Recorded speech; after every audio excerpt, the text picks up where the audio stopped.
मेरो सानो भिडियो बनाउँदैछु ल तपाईहरुको। यो सबैलाई हाम्रो West Sikkim shiitake mushroom and other food processing क्लस्टरको तर्फबाट नमस्कार अनि न्यानो अभिवादन। यो दृश्य हो हाम्रो कर्तोक पश्चिम सिक्किम सोरेङ डिस्ट्रिक्ट भित्र।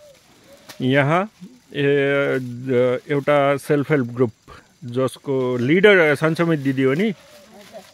तपाईहरुको एसएचजी को नाम के हो?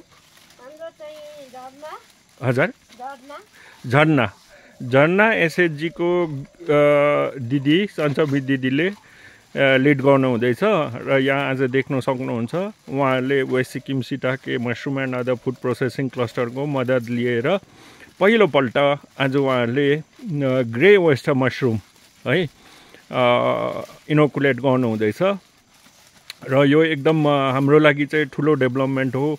किन भन्दाखेरि यसरी गाउँमा घर घरमा मशरूम उत्पादन गरेर हाम्रो नारी जातिहरूले युवा भाइ बहिनीहरू जो अनएम्प्लोइड छन् उनीहरूले यहाँबाट सिक लिनु सकिन्छ हो कि। यहाँ दिदीहरूले बहुत कसरत गर्नुभयो क्या यो लेभलमा आइपुग्नको लागि। सबैलाई मद्दत माग्दै ओर्दै आफ्नो भएको पैसाहरू जम्मा गरेर आज एकदम खुसी साथ म तपाईहरुलाई यो डिक्लेयर गर्नु मलाई खुसी लागिरहेछ। उहाँहरूले फर्स्ट टाइम आफ्नै घरको रुफटपमा बिल्डिङको छाना जुन चाहिँ खाली बसिरहेको थियो त्यहाँनिर उहाँहरूले यसरी उद्योग सुरु गरिदिनु भयो र दिदीहरूलाई झरना एसएचजीलाई म कोटी कोटी बधाई दिन चाहन्छु। उहाँहरूले धेरै कसरत गरेर यो काम सुरु गर्नु भएको छ र West Sikkim shiitake mushroom and other food processing क्लस्टरले उहाँहरूलाई यस प्रकारले हामी सहयोग गरेर घर घरमा गाउँ गाउँमा हामी यसरी उत्पादकहरू क्रिएट गर्न गइरहेका छौँ र यहाँ हेर्न सक्नुहुन्छ एउटा लो कस्ट मोडल हामीले रेडी गरेर चाहिँ है थर्पु पञ्चायतलाई अलिकति सहयोग मागेर West Sikkim shiitake mushroom and other food processing क्लस्टरले सहयोग गरेर साथै दिदीहरू आफै जुटेर अलिअलि पैसा उहाँहरूले जम्मा गरेर यसरी पराल प्लास्टिक तपाईँको स्पनहरूको जुगाड गरेर चाहिँ उहाँहरूले यसरी आज सुरु गर्नु भएको छ र West Sikkim shiitake mushroom and other food processing cluster उहाँहरूसँग लागिरहनेछ। दिदीहरूलाई म धेरै बधाई दिँदै तपाईहरुलाई उहाँहरूको यो स्ट्रक्चर पनि देखाइदिँदैछु हो कि।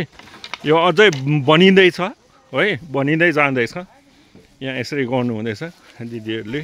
यो हाम्रो जुन फ्ल्यागशिप प्रोग्राम छ ग्रे वेस्टर मशरूमको त्यो मशरूममाथि दिदीहरूले काम गर्नु हुँदैछ ग्रे वेस्टर मशरूमको प्रोडक्सनको लागि। र यहाँ हेर्नुहोस् यो दिदीहरूले बनाएको यो मशरूम युनिट यसरी बनाउनु भएको छ। एकदमै गाउँमा पाइने ब्याम्बु है यसरी बाँसको बाटा लगाएर माथि छाना दिएर त्यसको माथि प्लास्टिक दिएर यहाँभित्र दुईवटा रुम क्रिएट गर्नु भएको छ। एउटा उहाँहरूको इन्क्युबेसन रुम, अर्को फ्रुटिङ रुम र देख्नु हुँदैछ दुईवटा रुम हो कि। यो उहाँहरूको यो इन्क्युबेसन रुम बस्छ र यो फ्रुटिङ रुम बस्छ हो कि। र बाहिर यहाँनिर अलिकति हामीले यो अलग गरिदिएर यसरी उहाँहरूले यो काम गर्ने जग्गा निकालिदिएको हामीले।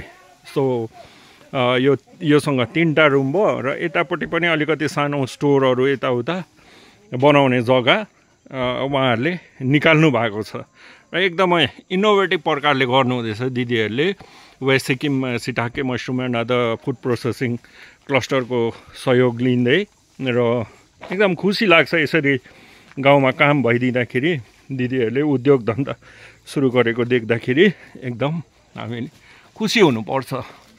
उहाँहरूले आफ्नो जीविकोपार्जनको लागि एम्प्लोइमेन्टको लागि यसरी घरमा आफै उद्योग सुरु गर्नु भनेको सिक्किम जस्तो जग्गामा एउटा सुदूर राज्यमा हाम्रो लागि ठुलो कुरा हुन जान्छ। उहाँहरूले रिस्क पनि लिनु हुँदैछ र हामी उहाँहरूलाई एकदम काँधमा काँध मिलाएर उहाँहरूलाई सघाइ पनि दिँदैछौँ वेस्ट सिक्किम सिटाके मशरूमबाट र उहाँहरू प्रोडक्सनमा पनि हामी यसरी आएर गाइड गर्दैछौँ।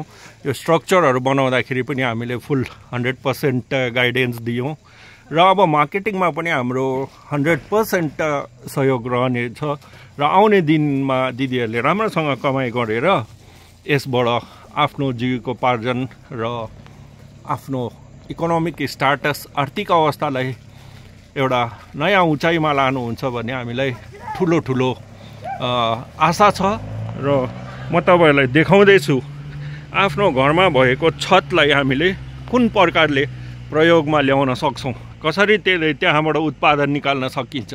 हेर्नुहोस् दिदीको एकतले यो घर थियो, सायद यो दिदीलाई सरकारी स्किमको उसबाट बनाइदिएको हुनसक्छ र म तपाईहरुलाई अलिकति देखाउँदैछु।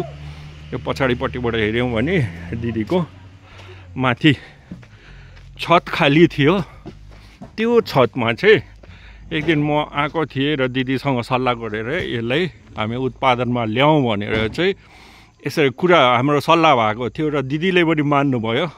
हुन्छ सर म गर्छु, तपाईले हामीलाई सिकाउँदै गाइड गरिदिनुहोस् भन्नुभएको थियो र मैले गाइड गर्दै लाँदा दिदीले यति मजाले गर्नुभयो। खुसी लागिरहेको छ, आफैलाई गदगद लागिरहेछ। यसरी दिदीबहिनीहरूले गाउँमा यस्तो प्रकारले काम गरिदियो भने सिक्किममा हुनु नसक्ने कुरा केही छैन। अहिलेको सरकारको हाम्रो माननीय मुख्यमन्त्रीको पनि यही सुझाव यही सल्लाह छ है। हर घरमा उत्पादक हुनुपर्छ, वान होम वान एन्टरप्रेन्योर भन्ने उहाँको भनाइ छ र त्यसमा हामी हाम्रो एनजिओ र मेरो पर्सनल तर्फबाट हामी यसरी गभर्नमेन्टलाई सहयोग पनि पुर्याइरहेका छौँ। गभर्नमेन्टको अभियानमा हामी यसरी हात बटाउँदैछौँ। लाग्छ आउने दिनहरूमा अझ हामी धेरै तरक्की पनि गर्न सक्छौँ, अझै राम्रो कामहरू गरेर सीएम साहबले भन्नुभएको जस्तो वान होम वान एन्टरप्रेन्योर हामी बनाएरै मात्रै छोड्नेछौँ। र तपाईहरुलाई मैले यो घुमाएँ यहाँनिर है। यसरी फेरि हेर्नुहोस् एकदम लो कस्ट स्ट्रक्चर दिदीहरूले मजाले गरेर चाहिँ यसरी काम पनि गर्नुहुँदैछ र हामी सबैजना मिलेर दिदीहरूलाई शुभकामना, सबैकोबाट शुभकामना र आउने दिनमा दिदीहरूले सफलताको शिखर छुनुहुनेछ भन्ने यो सानो सन्देश दिँदै म यो भिडियोलाई यहाँ टुङ्ग्याउन चाहन्छु। धन्यवाद।